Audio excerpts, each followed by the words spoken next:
DFC के 2,845 kilometre में से 96% कार्य पूरा हो चुका है। आज 320 से ज़्यादा ट्रेनें डेली हम लोग चला रहे हैं। पहले 35 घंटे 40 घंटे लगते थे, अब 15 से 20 घंटे लग रहे हैं। इस पे नंबर ऑफ ट्रेनों को और अधिक सेफर और फास्टर बेटर तरीके से चलाने में हम लोग लगे हुए हैं। डीएफसी डेडिकेटेड फ्रेट कॉरिडोर हमारे दो मेन कॉरिडोर्स हैं, वेस्टर्न और eastern. Eastern dedicated freight corridor 1337 kilometre का है। 100% कार्य पूरा 6 महीने ही पहले हो चुका था और इस पर आज 200 से 230 गाड़ी प्रतिदिन चल रही है। इसी तरह western dedicated freight corridor 1506 kilometre का है, उसमें से 1404 किलोमीटर मतलब 93.2% पूरा हो चुका है।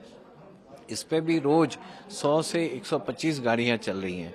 कुल मिलाकर के कहें तो हमारा डीएफसी के 2,845 किलोमीटर में से 96% कार्य पूरा हो चुका है और आज 320 से ज़्यादा ट्रेनें डेली हम लोग चला रहे हैं।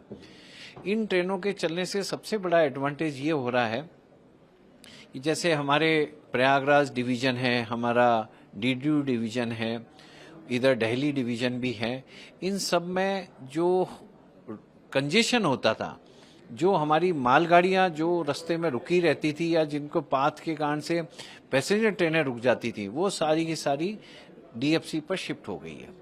उनके शिफ्टिंग होने के कारण से वहाँ पे लाइन कैपेसिटी जनरेट हो गई है और लाइन कैपेसिटी जनरेट होने से वहाँ पे ट्रेनों का संचालन सुगम और मोर पंक्चुअलिटी की तरफ चला गया है।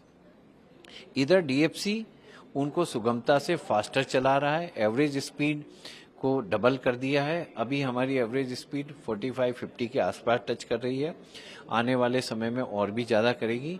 अभी मैं एक सिंपल एग्जांपल लेता हूँ आपको कि डीडीयू से हमने परसों भी एक ट्रेन चलाई, नॉर्मल जो क्रेक ट्रेन थी, और 603 किलोमीटर सिंगल क्रू से 8 घंटे में टूंडला तक पहुंच गई।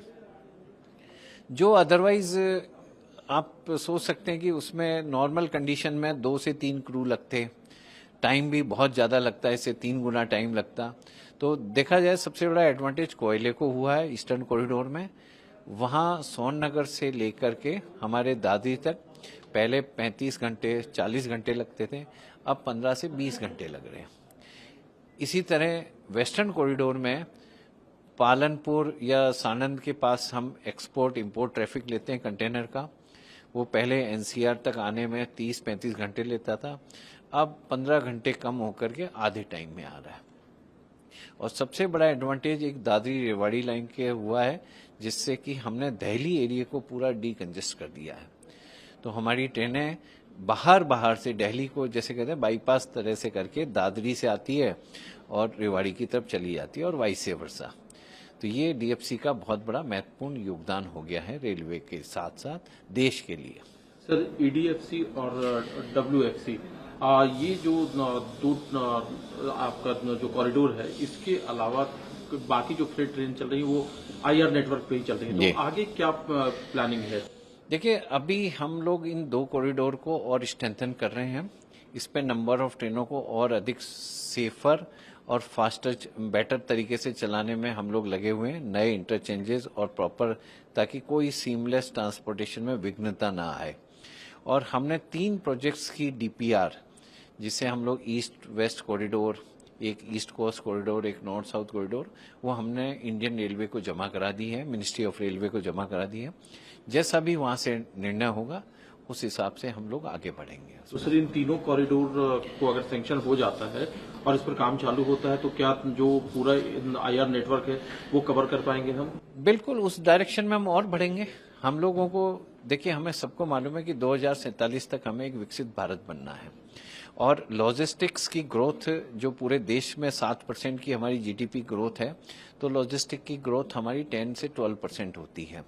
जब लॉजिस्टिक 10 to 12% बढ़ रहा है तो हमें फ्रेट को भी उसी रफ्तार से, रेलवे के फ्रेट को भी 10 to 12 बढ़ाना पड़ेगा, जबकि आज हमारी थोड़ी ग्रोथ उससे कम है, काफ़ी कम है। तो उस लेवल पे लाने के लिए डीएफसी एक महत्वपूर्ण जरिया है और कई और माध्यम होते हैं इसके अंदर।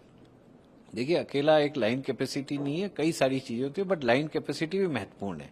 तो डीएफसी उसके अंदर एक महत्वपूर्ण चीज हो सकती है। तो जैसा मिनिस्ट्री डिसीजन लेगी उसके हिसाब से हम लोग आगे बढ़ेंगे।